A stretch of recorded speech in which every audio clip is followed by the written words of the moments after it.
1450 বছর আগে যেই কথাগুলো আমার নবী মায়ার নবী জনাবে মুহাম্মদুর রাসূলুল্লাহ সাল্লাল্লাহু আলাইহি ওয়াসাল্লাম বলে গিয়েছেন, আজকে 1450 বছর পার হয়ে যাইতেছে। আজকের বড় বড় বৈজ্ঞানিক, বড় বড় সায়েন্টিস্টরা এটা গবেষণা করিয়া রিসার্চ করিয়া এটা বাস্তবে প্রমাণিত করতেছেন যে 100% সত্য কথা। উদাহরণ হুজুর উদাহরণ বলেন। উদাহরণ হলো, আমার নবী বলছেন একটা বর্তনের মধ্যে, একটা থালি বা গাবলার মধ্যে যদি কুকুরে মুখ দেয়, মানে আইডা করে, তাহলে আমার নবী বলেছেন এটা মাটি দিয়া ঘষা সাবা করলে এর মধ্যে কোন ধরনের বীজাণু থাকে না।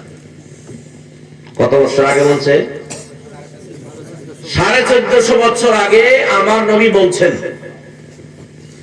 এই কথাটা আজকের গবেষক আর বৈজ্ঞানিকরা, আজকে না কিছুদিন আগের একটা রিপোর্ট, বৈজ্ঞানিকে এই কথাটা রিসার্চ করছে, সব বস্তু নিয়ে আসছে। আর লগে এই বীজাণু দেখার জন্য অনুবীক্ষণ যন্ত্র যেটাকে বলা হয়, ছোট বস্তু বড় দেখা যায়, এটাও লগে নিয়ে আসছে।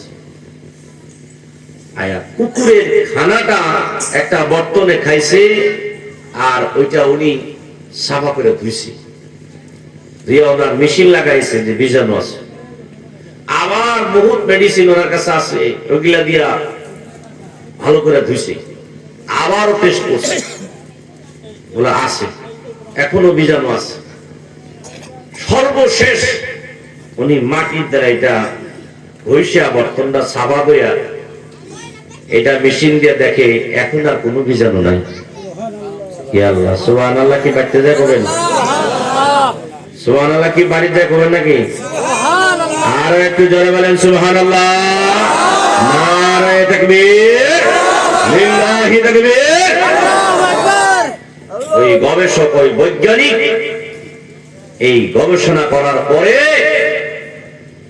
কোন মূর্খ না, কোন জাহেল না, কোন আনপড় না, কোন অশিক্ষিত মানুষ না, একজন উপর র্যাঙ্কের, বহুত উচ্চ র্যাঙ্কের সায়েন্টিস্ট আর বৈজ্ঞানিক এটা গবেষণা করিয়া রিসার্চ করিয়া এটা সত্য প্রমাণিত করার পর উনি জোরে আওয়াজে নয়, গোটা বিশ্ববাসীকে জানায় উনি ইসলামে কালেমা পড়িয়া মুসলমান হয়েছে। চিল্লায় কি বলা যাবে সুবহানাল্লাহ? আর একটু জোরে বলা যাবে সুবহানাল্লাহ?